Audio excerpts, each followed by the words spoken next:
Bonjour, Africains, Africaines, Afrodescendants, Afrodescendantes, je vous salue. Mali, les militaires coupent le signal de la chaîne privée Joliba TV.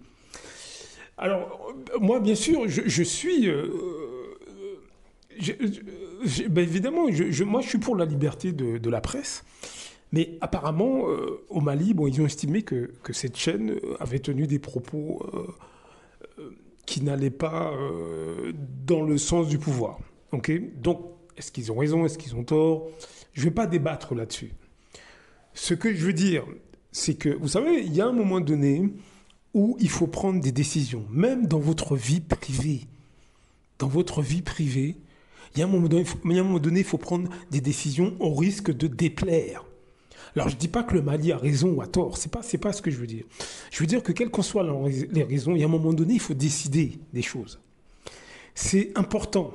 Par exemple, nous avons des afrodescendants qui, finalement, dans les télévisions, nous causent beaucoup de problèmes.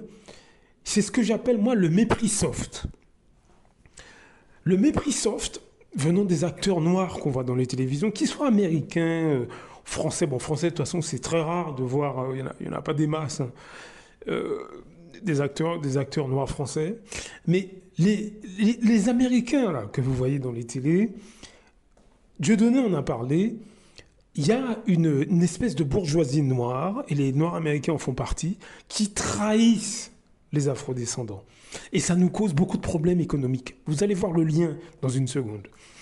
Nous regardons des acteurs noirs qui sont dans les films, dans les séries, etc.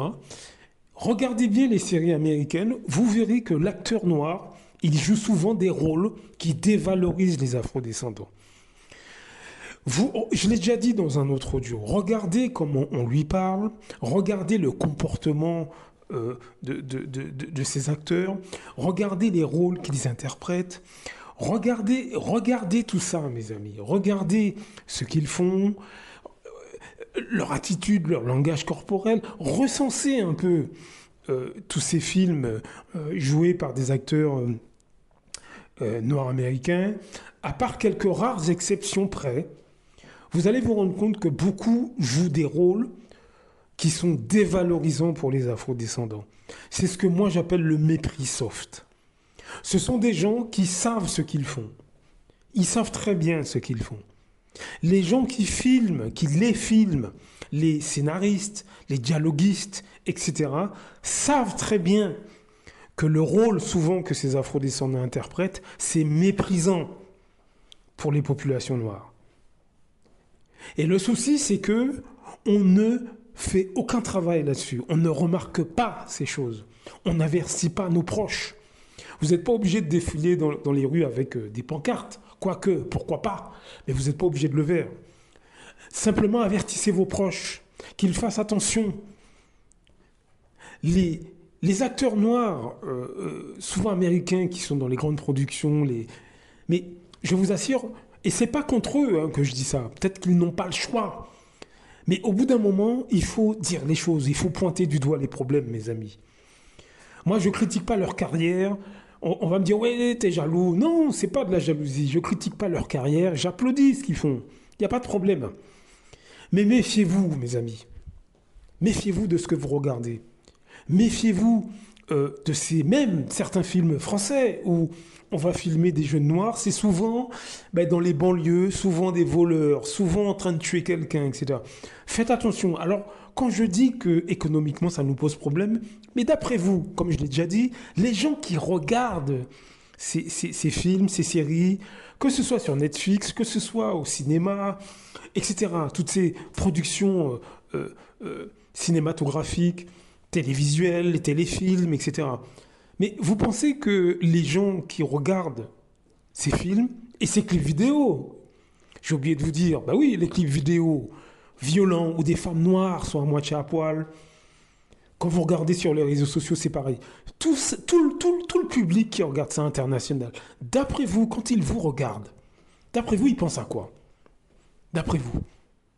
Je vous donne un exemple. Les femmes noires là, qui jouent dans les films, il y avait une série américaine où c'était le président des États-Unis qui se tapait une espèce d'assistante, une femme noire, alors qu'il était marié, hein. Il était marié. Alors attention, le talent des acteurs est là, il n'y a pas de problème, le scénario est là, il n'y a aucun problème. Mais d'après vous, les gens qui qui ont regardé cette série, parce que cette série a eu énormément de succès, je ne sais plus le nom, hein, faites vos recherches, mais d'après vous, les gens qui ont regardé ça, quand ils voient en plus les clips vidéo où des femmes noires sont à moitié à poil, quand ils voient en plus les photos sur les réseaux sociaux où des femmes noires sont à moitié à poil, quand ils voient, depuis des décennies, hein, les livres d'histoire où on voit les femmes noires qui sont finalement traitées comme des objets sexuels. J'ai vu des photos où on les montre à moitié nues sur une estrade, etc. D'après vous, mes amis, d'après vous, cette espèce d'imaginaire colonial, quand vous arrivez au boulot, quand vous postulez pour un boulot, quand vous allez, par exemple, demander un prêt pour une entreprise, etc. Mais d'après vous, les gens qui vous regardent, vous ne pensez pas que c'est dans leur tête, que ce soit inconsciemment ou consciemment? D'après vous, en termes de crédibilité, vous croyez que ça n'a aucune incidence sur la manière dont les gens vous voient? Vous croyez vraiment, mes amis? Est-ce que vous pensez vraiment que tout ça, ça n'a aucune incidence? Ben vous vous trompez, mes amis. Ça a énormément d'incidence. Que ce soit les femmes, que ce soit pour les hommes. Les hommes noirs, là.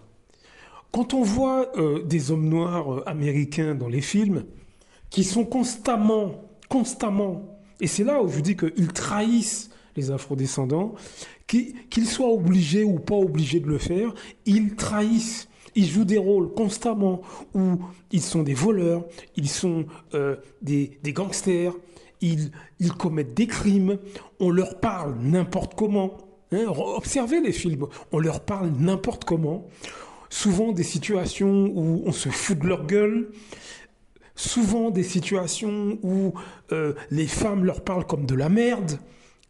Et je pèse mes mots. Je pèse mes mots chaque fois, par exemple, hein, dans des feuilletons ou des films où il y a un flic afrodescendant, il travaille avec une femme européenne, la femme européenne se fout de sa gueule, lui tient des propos désobligeants, le rabaisse, etc., etc. Mais vous avez plein de séries sur Netflix, enfin plein de séries, vous avez un certain nombre de séries sur Netflix où le flic est noir, il travaille avec une femme européenne, une femme blanche, souvent sous de sa gueule, il n'est pas pris au sérieux, où il y a toujours une scène plus ou moins rabaissante dans le feuilleton ou le téléfilm ou la production hollywoodienne, etc.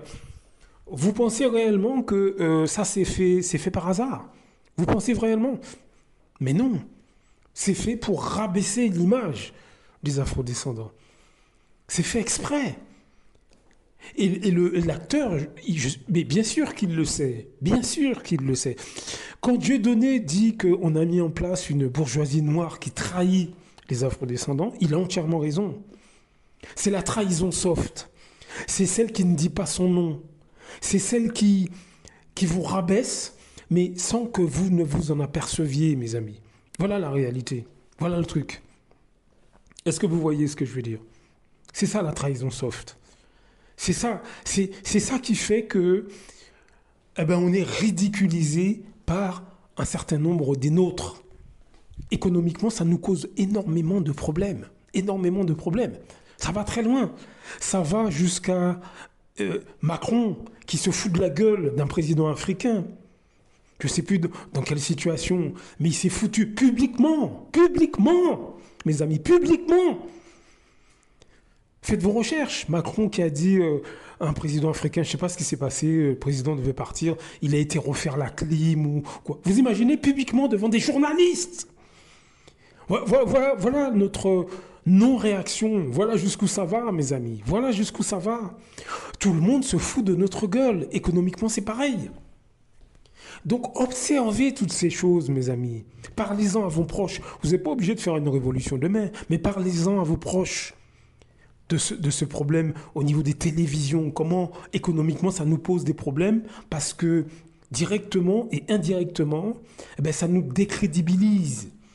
Au sein du monde des affaires, ça a aussi une répercussion. Puisque nous sommes associés avec le ridicule, la bêtise, on peut nous marcher dessus, on ne dit rien. Voilà où on en est, mes amis. Voilà où on en est. Alors, bien sûr, les choses petit à petit changent. On voit bien que sur le continent africain, dans notre continent d'origine, bien sûr que les choses bougent. On a vu le Mali, on a vu Burkina Faso, etc. Même mon pays d'origine, la Martinique, les Antilles, on voit bien que les choses commencent à bouger. Mais le truc, c'est qu'il ne faut pas tout attendre des leaders, de ces leaders politiques qui prennent des risques. Vous, à votre niveau, dans le quotidien, il faut aussi que vous fassiez votre part. Vous avez les moyens d'agir. Hein. Parlez de ce que je viens de dire. Parlez de ça aux jeunes. Parlez de ça dans votre famille. De faire attention à l'image. Les choses qu'on regarde dans les télévisions, dans les films. N'hésitez pas à répéter ça aux plus jeunes, quitte à les emmerder, puisque évidemment, eux, ça ne les intéresse pas. Mais si, il faut leur dire. Même aux gens plus âgés dans votre famille. Vos frères, vos sœurs, vos oncles, vos tantes, vos cousins, vos cousines. Je veux dire que prenez le temps de parler de ces choses. Sensibiliser, c'est ça que je veux dire. Trouvez un moyen pour sensibiliser les gens qui vous entourent, au sein de vos familles, parmi vos amis. Il faut qu'on soit conscient que les images qui sont montrées de nous, économiquement, ça nous pose problème. On ne mesure pas l'impact que ça a sur les gens. Et ça, c'est depuis des décennies, plusieurs générations, que notre image est dévalorisée. Le système tel qu'il est, en réalité, comme une fois encore, comme Dieudonné l'a dit, est passé de l'esclavage pur et dur au mépris soft des afrodescendants. C'est-à-dire que rien n'a changé vraiment. On nous a fait croire qu'il y a une avancée, mais non. Ils ont mis en place, et Dieudonné a raison, ils ont mis en place une bourgeoisie noire qui est aussi dans les médias, dans le cinéma, la musique, etc., qui en fait nous dévalorise de par les rôles qu'ils jouent, les textes qu'ils utilisent dans leur rap, l'image, enfin, les images dans les clips vidéo, etc. Eux gardent leur place, mais nous, ça nous dévalorise aux yeux de tout le monde, mes amis. De tout le monde. Dieudonné, j'essaierai de vous retrouver l'interview où il parle de ça. Il a entièrement raison, mes amis. Entièrement raison. Réfléchissez à tout ça. Blaf! À très bientôt.